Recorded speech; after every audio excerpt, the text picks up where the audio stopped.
Smoke में या polluted area में सांस लेना 10 सिगरेट्स स्मोक करने के बराबर है। तो सेकंड, इन्होंने अगर स्मोकिंग, हुक्का या कोई इस तरह की चीज़ इस्तेमाल करें, सबसे पहले तो उसे ख़त्म करें। दूसरा, उससे भी अहम ये है कि जो दवाइयाँ इन्होंने पूछी मैं 5 साल से इस्तेमाल कर रहा हूँ, मैं मज़ीद इस्तेमाल करूँ या नहीं, तो दवा तो अब आपने सारी ज़िंदगी नहीं छोड़नी, क्योंकि जो इस वक्त आपके आवाज़ की सिचुएशन है, इससे हम अंदाज़ा लगा सकते हैं कि आपकी सिचुएशन सांस की भी अच्छी नहीं है। और जब लंग्स ख़राब होते हैं तो हार्ट और लंग्स एक दूसरे के साथ जुड़े हुए हैं, तो हार्ट पर भी मसला आता है। बल्कि एक और हाइपरटेंशन की टाइप है जिसे हम पल्मोनरी हाइपरटेंशन कहते हैं, वो भी इससे हो जाती है। अच्छा, मैं डॉक्टर सना की तरफ जाता हूँ। डॉक्टर साहबा, अभी हम बात कर रहे थे, आप कॉल्स भी देख रही हैं, ये वो लोग हैं जो गवर्नमेंट में इलाज भी करवाते हैं लेकिन फिर भी गवर्नमेंट अस्पताल से सेटिस्फाइड नहीं होते, और अक्सर औकात गवर्नमेंट अस्पताल में नेग्लिजेंस का शिकार होकर मरीज जो हैं वो अपनी जान से भी हाथ धो बैठते हैं। तो वजह क्या है? इसकी वजह एक हमारी केयर मैनेजमेंट में वो है, गैप है। असल में जैसे इनने बोला कि इतने टेस्ट कराते हैं डॉक्टर, इनको ये नहीं पता कि टेस्ट क्यों कराया डॉक्टर ने, हमारे में समझाया नहीं जाता। ये एक फंक्शन होता है केयर मैनेजमेंट का, जिसमें जो केयर मैनेजर होता है, अगर डॉक्टर के पास टाइम नहीं है तो वो काइंड ऑफ एक सपोर्ट स्टाफ की तरह वर्क करता है, जहाँ पे सारी ये जो क्वेश्चंस हैं वो पेशेंट के जब सॉल्व करता है तो वो पेशेंट को इत्मीनान मिलता है। अक्सर आप सुनते होंगे पेशेंट्स कहते हैं डॉक्टर साहब आदि आपसे बात करके ही तसल्ली हो गई, आधा तो इलाज इधर ही हो गया। उसकी बहुत बड़ी वजह ये है कि पेशेंट्स नीड काउंसलिंग। उनको ये पता होना चाहिए कि उनकी बीमारी किस शिद्दत की है, उसके प्रोग्रेशन क्या है, व्हाट टू एक्सपेक्ट, क्या कर सकते हैं वो अपनी ज़िंदगी को बेहतर करने के लिए, और उनकी दवाइयाँ उनके लिए क्यों ज़रूरी हैं। जैसे अभी इन्हें समझाया कि उनको कि आपको ये दवाइयाँ फॉर लाइफ लेनी है, तो इससे थोड़ा पेशेंट की एक्सपेक्टेशंस और उसकी मैनेजमेंट बेहतर हो जाती है। तो आई थिंक गवर्नमेंट हॉस्पिटल्स में because of lack of time, lack of coordination of care, lack of वो फ्लो, प्रॉपर फ्लो, ये सब चीज़ें मैसर नहीं होती, जिससे पेशेंट की obviously is not satisfied with the care they are getting, क्योंकि उनको समझ ही नहीं आ रही कि उनको क्या मिल रहा है। बहुत सी दफ़ा हम देखते हैं कि दवाइयाँ सही दी होती हैं डॉक्टर ने, लेकिन क्योंकि काउंसिल नहीं किया होता तो वो ले ही नहीं रहे होते पेशेंट्स। ओके डॉक्टर साहब, क्या एम्पैथी की कमी होती है गवर्नमेंट अस्पताल में, या चूंकि हम let's be very clear, because मैंने जो देखा है, मैंने जो हशर देखा है वो ये देखा है कि अगर आप किसी गवर्नमेंट अस्पताल में चले जाएं तो मरीज लाइन से पड़े हुए हैं, और मतलब लोग बल्कि इनफैक्ट एक हादसा हमारे एक दोस्त के साथ हुआ, आप यकीन मानिए उनको कोई पूछने वाला नहीं था। फॉर 5 आवर्स वो अपनी टूटी हुई उंगली लेके एक जगह पड़े हुए थे, उंगली कट गई थी उनकी और वो एक जगह पड़े हुए थे। So and ये this happened in Karachi. So क्या वजह क्या, why do you think? मुझे लगता है कि हमारा जो पेशेंट लोड है ना वो बहुत ज़्यादा है as compared to the resources we have. But उंगली का कटना बहुत बड़ी इमरजेंसी है, I mean वो he is bleeding. नहीं, हॉस्पिटल में तो जितने भी पेशेंट्स आ रहे हैं ना, everybody has an emergency ना, इमरजेंसी तो सबकी है, ठीक है। उसमें ये है कि आपके रिसोर्सेज कम है, आपको एक बेड अवेलेबल नहीं है, एक बंदा बीमार आया उसको अटेंशन, एक बंदा तो चाहिए, एक डॉक्टर प्रॉपर चाहिए। तो उसमें ये कि जब इतना लोड हो रहा है, इवन आजकल भी अब आपने देखा होगा कि सारे रेनोवेट हो रहे हैं हॉस्पिटल्स, और सर्विसेज हॉस्पिटल की इमरजेंसी खुली हुई है, and other hospitals are revamp उनको किया जा रहा है। तो सर्विसेज हॉस्पिटल में भी बहुत ज़्यादा लोड है। हम डेली यही फेस कर रहे हैं चीज़ें कि इतना पेशेंट लोड है कि इवन अ सिंगल डॉक्टर के पास अगर 10 मरीज़ आएंगे तो ऑब्वियसली वो एक कटी हुई उंगली है या इवन कटा हुआ हाथ है तो वो कैसे देखेगा। तो वो एक मुझे लगता है कि एक पेशेंट लोड बहुत ज़्यादा है। सेकेंडली मुझे लगता है कि रिसोर्सेज भी बहुत कम है, ठीक है। कुछ मेडिसिन का you said being very honest, तो मुझे लगता है कि जो हमारी मेडिसिन आ रही हैं हॉस्पिटल में that are not enough for the patients. Secondly फिर कुछ पेशेंट्स को ICU केयर की ज़रूरत होती है, तो ये तो सबको ही पता है कि गवर्नमेंट हॉस्पिटल्स में ICU beds and ventilators are not enough for everyone, so that is very important. तो I guess this is the reason. एक टेलीफोन कॉल लेता हूँ उसके बाद। खैर, अस्सलाम वालेकुम। जी, साहिर साहब बोल रहे हैं? जी साहिर बोल रहा हूँ।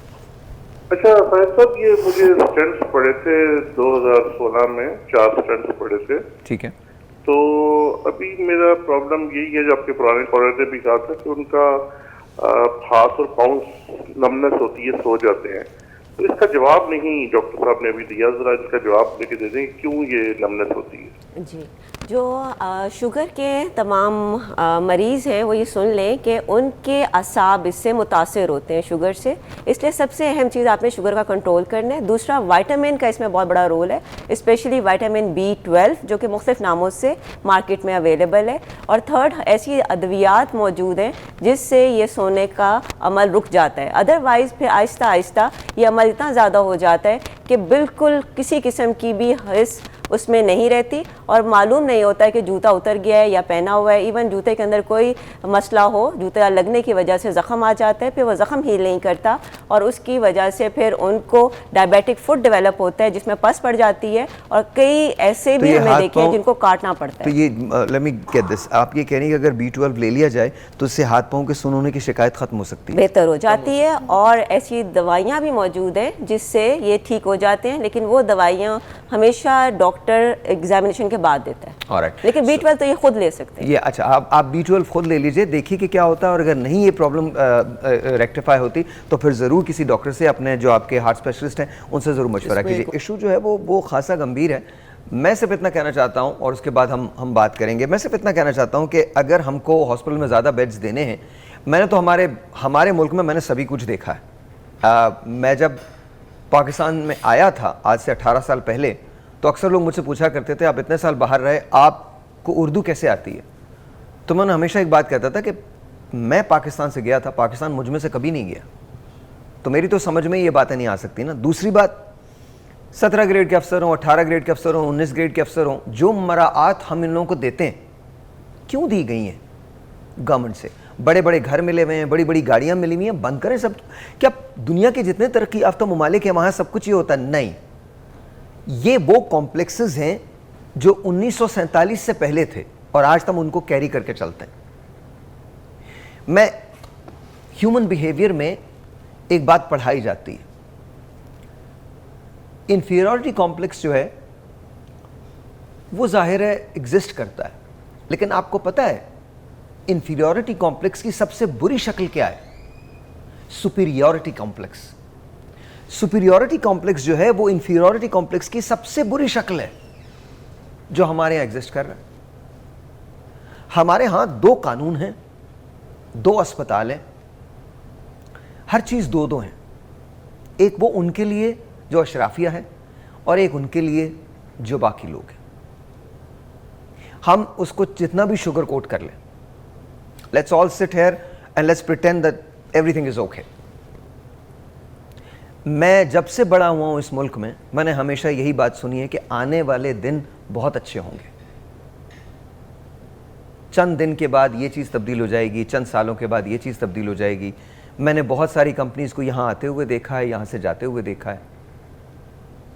ہم تو اتنے بڑے لوگ ہیں کہ ہم یہ کہتے ہیں کہ ڈالر کیوں مہنگا ہوا، ایٹ دا سیم ٹائم ہم نے ڈالر کی ذخیرہ اندوزی کی ہے۔ میرے اور آپ کے سمجھنے کی بات نہیں ہے، جہاں قصور حکومتوں کا ہے وہاں کہیں نہ کہیں ہمارا بھی قصور ہے۔ ہم بھی خوش ہیں جہاں جیسے ہیں، ہم نے بھی اپنے آپ کو تبدیل کرنے کی کوشش نہیں کی، ہم نے بھی سوچ لیا ہے کہ یہ ایسے ہی ہے، اور ہم سے زیادہ خدا کسی نے دریافت نہیں کیا۔ ہر چیز کے اندر جمعے کو مر جاؤ جنتی ہو جاؤ گے، فلاں چیز ہو جائے تو اللہ نے چاہا تھا، ون ویلنگ کرتے ہوئے کوئی مر جائے وہ تو شہید ہو گیا۔ مجھے سمجھ میں نہیں آتا آپ کیا سوچتے ہیں؟ اگر آپ اپنی زندگی کو تبدیل کرنا چاہتے ہیں تو where do you start؟ آپ ویٹ کریں گے کہ دوسرے لوگ آپ کو بتائیں کہ آپ نے کیسے اپنی زندگی تبدیل کرنی ہے؟ نو، you need to start۔